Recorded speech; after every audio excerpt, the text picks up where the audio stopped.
నమస్తే. ఆనంద్ సాయి గారు, అడవుల్లోకి వెళ్ళిపోదాం అనుకున్న మీరు, మీరు పవన్ కళ్యాణ్ గారు అటువైపు నుంచి ఆర్కిటెక్చర్ కంప్లీట్ చేసి ఆర్కిటెక్చర్ వైపు అడుగు పెట్టడం ఎలా? ఈ జర్నీ ఎలా సాగింది? అంటే ఏది ప్లాన్డ్ ఏది డిజైన్ చేయలేదండి. అంటే ఒక్కొక్కసారి నాకు టెంపుల్ అనేది ఎప్పటినుంచో ఆ ఇంట్రెస్ట్ ఉంది. అంటే చైల్డ్‌హుడ్ నుంచి స్ చెన్నైలో పుట్టడం, అక్కడ ఉన్న టెంపుల్స్‌లో ఎక్కువగా ఇప్పుడు చెన్నైలో చూస్తే మీకు ఎవ్రీ కార్నర్ ఒక టెంపుల్ ఉంటుంటుంది. అదే సార్. సో, ఆ టెంపుల్ ఎక్స్‌పీరియన్స్ అనేది చాలా ఎక్కువ నాకు. Even though my forefathers అయినా సరే, మా ఫాదర్ అయినా more into going to temples. Okay. అంటే రెగ్యులర్‌గా టెంపుల్‌కి వెళ్ళడం ఒకటి and I like the architecture. So, but నేనెప్పుడు ఐ డిడ్ంట్ డిజైన్ ఇట్. నేను అంటే ఈ రకంగా టెంపుల్ డిజైన్ చేస్తాననేది, లేదంటే ఫిల్మ్‌లో ఆర్ట్ డైరెక్టర్ అవుతానని ఎప్పుడు నాకు ప్లానింగ్ ఎప్పుడు లేదు. సో, బట్ యూనో మనం డెడికేషన్‌గా యాహ్! అంటే లైఫ్‌లో డెడికేషన్‌గా ముందుకెళ్ళాలంటే we need something to achieve చేయాలి. అండ్ ఇంకోటేంటంటే మా father already very established art director. B. Chalam garu. So, నాన్నగారు దగ్గర దగ్గర 700 సినిమాలు చేశారు. Different languages. 'గోవిందా గోవిందా', 'జగదేక అతిలోక సుందరి' ఇట్లా సినిమాలని యెస్. చాలా సినిమాలు చేశారు. సో, నాకు డెఫినెట్‌గా ఆర్ట్ అనేది మా ఫాదర్ దగ్గర నుంచి వచ్చింది. అంటే అప్పుల్లో ఆర్ట్ అనేటప్పుడు అందరూ బేసిక్‌గా ఈ 3 డీ డ్రాయింగ్ ఏమి ఉండదండి. బేసిక్‌గా హ్యాండ్ డ్రాయింగ్స్ ఎక్కువ ఉంటది. సో, నాకు మా ఫాదర్‌తో నేను షూటింగ్ ట్రావెల్ చేశాను తప్ప ఎప్పుడు నేను డ్రాయింగ్స్ అనేది ఎప్పుడు ప్రాక్టీస్ చేయలేదు. అండ్ లేటర్ ఆన్ స్టేజెస్ ఆహ్, చూస్తున్నప్పుడు టెంపుల్స్ చూస్తున్నప్పుడంతా సో, జస్ట్ ప్రాక్టీస్ చేస్తూ ఉంటాను ఇప్పుడు. సో, అది నాకు బాగా ఇంకా అలవాటయిపోయింది. చాలా చూస్తున్నాము. ఇక్కడ కూడా యాహ్! చాలా ఉన్నాయి యాహ్! డ్రాయింగ్స్. నాకేంటంటే ఆహ్, ఎప్పుడు ఈవెన్ దో ఫ్లైట్‌లో వెళ్ళినా కూడా ఏదో ఒకటి చేస్తూనే ఉంటాను, డ్రా చేస్తాను. సో, నాకు అదొక హ్యాబిట్ అయిందండి. సార్, ఇమాజినేషన్‌ని రియలిస్టిక్‌గా తీసుకురావడం అనేది చాలా మందికి సాధ్యమయ్యే పని కాదు. అండ్ అంత సింపుల్‌గా కూడా కాదు. సో, దాని ఉండే ప్రాసెస్ ఎలా ఉంటది సార్? ప్రాసెస్ అంటే ఇప్పుడు బేసిక్‌గా నాకేంటంటే నేను ఐయామ్ ఎ డ్రీమర్ అండి. డ్రీమ్ చేస్తాను. ప్రతీదీ మనం ఒకటి డ్రీమ్ చేస్తే అది డెఫినిట్‌గా ఆ డ్రీమ్‌లో నుంచి we can come out of the beautiful sets, beautiful imaginations అంతే. యెస్. సో, నాకు ఆ ఎర్లీ అవర్స్ ఆఫ్ మార్నింగ్ ఇప్పుడు నాకొక సాంగ్ ఇచ్చారనుకోండి, ఆ సాంగ్ ఎట్లా ఉండాలి? ఎగ్జాంపుల్ అంటే రీసెంట్ ఏమంటే 'శక్తిలో' ఒక సాంగ్ బోట్స్ అని పైన ఫ్లై అవుతుంటాయి. ఇట్లాంటి కాన్సెప్ట్ అంతా నాకు జస్ట్ అనిపించింది.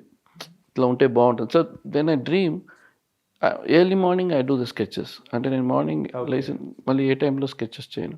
సో, ఫ్రెష్ మైండ్‌తో. మైండ్‌తో డ్రా చేస్తాను. సో, అప్పుడు ఏమొస్తదనేది సో, డ్రాయింగ్ ఒక పార్ట్ అంటే దాన్ని ఎగ్జిక్యూషన్ మనం అనుకున్నది తీసుకొని రావడం అనేది ఇట్స్ మోర్ ఛాలెంజ్. ప్రాక్టికల్‌గా హౌ పాసిబిలిటీ అనేది. సో, వాటెవర్ ఐ ఫీల్ అంటే ఇప్పుడు ఎగ్జాంపుల్ యాదాద్రి టెంపుల్ అంటే నేను వెళ్ళిన టెంపుల్స్ అన్ని చూస్తూ ఒకటి ఊహించి ఇట్లా ఉంటే బావుంటుంది. యాహ్! అది బావుంటదనేది మళ్ళీ మనం పేపర్‌లో తీసుకొని రావాలి. అది difficult task. So, that's what sir. అదే అంటే మనం ఊహించే ఊహ ఒకటి ఉంటుంది. దాన్ని పేపర్ మీద తీసుకురావడం ఒక టాస్క్. పేపర్ మీద తీసుకొచ్చిన దాన్ని మనం రియలిస్టిక్‌గా మలచడం ఇంకొక పెద్ద టాస్క్. యెస్. సో, ఆహ్, అది చాలా మందికి తెలీదు సార్. బట్ చాలా పెద్ద ప్రాసెస్ ఉంటుంది.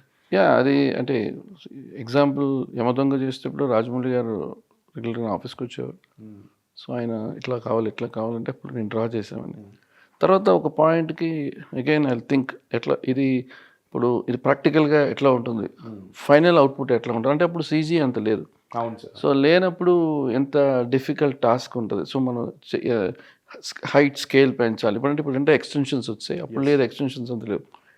సో, రియలిస్టిక్‌గా స్టోన్స్ అంతా ఇచ్చేసి సో, ఆ రకంగా ఫస్ట్ థింగ్ ఏంటంటే హ్మ్, మనకి ఏం ఐడియాస్ వస్తుందో అది పేపర్‌లో పెట్టడం అనేది ఒక ప్రాక్టీస్ అవ్వాలండి. అవును. సో, ఈవెన్ మీరు శక్తి గురించి మాట్లాడారు, యమదొంగ గురించి మాట్లాడారు కాబట్టి నేను ఈ క్వెషన్ అడుగుతున్నాను. అసలు యమలోకం అంటే అలా ఉంటుంది అన్న ఇమాజినేషన్ ఎట్లా వచ్చింది sir? Every pin to pin. పైగా నేను గమనిస్తే చాలామంది గమనించారు. ఇట్లా చేయి పెడితే ఇక్కడ కూడా వజ్రాలుంటాయి. సో, ఆ టైప్ ఆఫ్ గ్రాండియర్ లుక్‌ని ఆ థాట్ మీద లేదు రాజమౌళి గారు అలా సీ అంటే ఫస్ట్ థింగ్ ఏంటంటే మేము యముడికి మొగుడు మా ఫాదర్ చేశారు. ఓకే. సో, నాకేంటంటే ఎప్పుడు చూస్తే యమలోకం అంటే చాలా భయంకరంగా ఉంటది, ఈ రకంగా ఉంటది. యెస్. దెన్ నేను డైరెక్టర్ గారు వి బోత్ ఆర్ డిస్కస్డ్ ఇట్లా చేస్తే బావుంటది. బట్ ఇది ఎక్స్‌పెరిమెంటల్ అండ్ ఛాలెంజ్. సి ఇప్పుడు ఆ డైరెక్టర్ చెప్పినా కూడా డైరెక్టర్ గారి విజన్లో ఇది చెయ్యొచ్చు, ఇది బాగుంటుంది అనే పాయింట్ రావాలి. అవును. సో డైరెక్టర్ గారు కూడా మేము డ్రాయింగ్ చేసేటప్పుడు మాట్లాడుకున్నప్పుడు it's a team work. Yes, so ఆయన కూడా ఇది ఎట్లా ఉంటుంది ఫైనల్ అవుట్పుట్, ఎట్లా బాగుంటుంది అనేది. అండ్ స్టోన్స్ ఇవన్నీ నేను కొంచెం నార్మల్గానే every one set Anand's very expensive అంటూ ఉంటాను నా సెట్స్ అంతా. నాకేంటంటే ద క్వాలిటీ ఉండాలనుకుంటా. సో ఫ్లోరింగ్ అంతా మార్బుల్ చేసాము, తర్వాత స్టోన్స్ తీసుకొచ్చి పెట్టాం. సో అండ్ ఫుల్ ఫ్రీడమ్ డైరెక్ట్గా తెచ్చి నాకు ఉంది. సో నేను డైరెక్ట్గా థర్డ్ సినిమా మూవీ అది. సో అందువల్ల we have more connected and ఈ రకంగా చేయడం అనేది నాకు ఒక ఛాలెంజ్గా ఉండింది. ఓకే. అండ్ అదే సేమ్ దీంట్లో వస్తే మళ్ళీ సో బనిగా సినిమా, ఆ సినిమాకు చూడు వినాయక్ గారు వచ్చి ఇది గ్రాఫిక్స్ చేద్దాం అనుకున్నాం. తర్వాత మళ్ళీ లేదు ఒరిజినల్ లొకేషన్లోనే వేస్తే బాగుంటుంది, కుల్లూకి వెళ్ళి వేసాం. It's a very challenging. అవును సార్. సో అట్మాస్ఫియర్ వెళ్ళి ఇక్కడ నుంచే కంప్లీట్ సెట్ డిజైన్ చేసి ఇక్కడే ఎరెక్ట్ చేసి మళ్ళీ అక్కడికి తీసుకెళ్ళి ఇక్కడ నుంచి ట్రాన్స్పోర్టేషన్ అంతా. సో సేమ్ అక్కడ మ్యాచ్ చేసాము. గరుడ స్టాచ్యూ దగ్గర దగ్గర ఒక 50 అడుగులు పెట్టాము. ఇట్లా ఈ రకంగా వర్క్ చేసాం. దాంట్లో కూడా మేము గ్రాఫిక్స్ ఆల్మోస్ట్ నేను తగ్గించాను. ఓకే. అంటే even we can so experience ఏదైనా డైరెక్టర్ గారి సపోర్ట్ ఎక్కువ కావాలి. So without director and art director coordination and cameraman coordination ఉన్నప్పుడు మనం అనుకుంది తీసుకొని రావచ్చు. బట్ మీరు అడిగిన పాయింట్ ఏంటంటే ఎనీథింగ్ బుక్స్ చూసేటప్పుడు కొన్ని మనకి ఐడియాస్ వస్తుంటుంది. బట్ యువర్ ఓన్ డిజైన్ సిగ్నేచర్గా ఉండాలంటే you have to go through with your own. So that will be more into the successful journey. So you can't cut and paste మనం ఎప్పుడు అస్సలు చేయలేం కదా సార్. ఈవెన్ అంటే మీరంటే పెద్ద ఆర్కిటెక్చర్, మేమంటే జనరల్గా చిన్నప్పుడు చదువుకునే రోజుల్లో ఒక బయాలజీలో మనం బాగా ఆర్క్ని ఉపయోగిస్తూ ఉంటాం, ఆర్గాన్స్ని గీయడంలో. సో దానినే మేము చాలా కష్టపడుతూ రిప్రజెంట్ చేస్తూ ఉంటాం అనమాట. సో అంత కష్టపడతాం. బట్ బీయింగ్ ఆర్టిస్ట్ అండ్ ఆర్కిటెక్చర్గా చాలా వర్క్ ఉంటుందని నేను అర్థం చేసుకుని ఆ క్వశ్చన్ అడగడం జరిగింది. పాయింట్. సార్ అసలు తొలి ప్రేమలో తాజ్మహల్ సెట్, ఆ థాట్, ఆ ఇమాజినేషన్ బీచ్ సైడ్ అది వేయాలి అనేది ఎవరిది సార్? అండ్ అలా అది అసలు నిజంగానే తాజ్మహల్ అక్కడ ఉందా అన్న లెవెల్లో ఆ సెట్ రావడానికి మీ కృషి చాలా ఉంది. I set so many interviews. ఒకటే పాయింట్ అంటే నేను కళ్యాణ్ గారు ఎవ్రీ టైం బీచ్కి వెళ్ళేటప్పుడు అంతా నాకు అనిపించింది, సడన్గా థాట్ ఇక్కడ తాజ్మహల్ చేస్తే పెడితే బాగుంటుంది అనేది. అంటే బీచ్ మనకి రివర్ బెడ్ మీద ఉండేది ఆగ్రా. సో నాకేంటంటే బీచ్ దగ్గర ఉంటే ఎట్లా ఉంటుంది ఒక థాట్. సో నేను ఆ థాట్ చెప్పిన తర్వాత మళ్ళీ నేను మర్చిపోయాను. దాని గురించి నాకు ఆలోచన లేదు. అది జరిగి 2-3 years తర్వాత తొలిప్రేమ సినిమా చేసేటప్పుడు డైరెక్టర్ గారు కూడా బీచ్లో ఏమైనా చేస్తే బాగుంటుంది ఒక ఐడియా ఉన్నింది. ఓకే.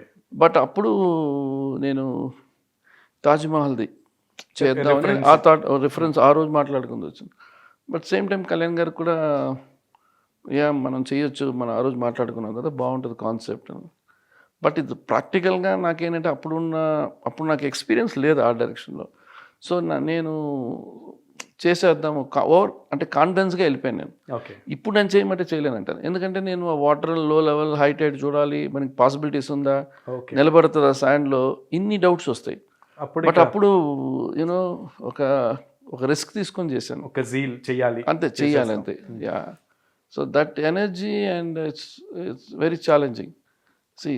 నౌ ఇప్పుడు ఏ చేస్తే కూడా మనం ముందు ప్రిపరేషన్స్ అని ఎక్కువ ఉంటాయి. యాక్చువల్లీ నేనేం ఎక్స్పెక్ట్ చేశానంటే సార్, అప్పుడు చాలా కష్టపడ్డాను, ఇప్పుడు చాలా ఈజీగా చేస్తాను అని అంటారనేమో అని నేను ఎక్స్పెక్ట్ చేశాను. బట్ యూ కంప్లీట్లీ రివర్స్గా. ఇట్స్ అదే అండి, కొన్ని సెట్స్ మేము ఎక్స్పెక్ట్ చేయం. బట్ ఏంటంటే ప్రాక్టికల్ ఎక్స్పీరియన్స్ వచ్చిన తర్వాత ఎంత పాసిబిలిటీస్ ఉంది. Not only set, we have to design the set, దాని గ్రౌండ్ ప్లాన్ చేసుకోవాలి, డ్రాయింగ్స్ చేసుకోవాలి, తర్వాత ఎస్టిమేషన్స్ బడ్జెట్స్ రావాలి. ఆ బడ్జెట్స్ వచ్చిన తర్వాత ప్రొడ్యూసర్తో కూర్చోవాలి, producer has to be okay అనాలి, తర్వాత డైరెక్టర్ ఇన్వాల్వ్ అవుతారు ఇట్లా. అండ్ కెమెరామెన్ గారికి ఆయనతో డిస్కస్ చేయాలి, ఏ లైటింగ్, సన్ రైజింగ్ ఎక్కడ ఉంది, సన్సెట్ ఎక్కడ ఉంది అనేది ఇన్ని డిస్కషన్స్ అన్ని ఉంటాయి. ఆ ప్రాసెసే ఉంది ఇప్పుడు, బట్ అప్పుడు లేదు అది. అంటే ఒక కెమెరామ్యాన్ కావాల్సిన ఫేవర్గా ఎట్లా ఉండాలని డిజైన్ చేస్తున్నాను. అండ్ కళ్యాణ్ గారి సపోర్ట్ ఉంది, ఓకే చేద్దాం వీ కెన్ గో హెడ్ అనేది. వెళ్ళిపోయారు. అండ్ ఇట్స్ ఆ సాంగ్కి ఒక needed that Yes. Particular, so మాకు హెల్ప్ అయింది.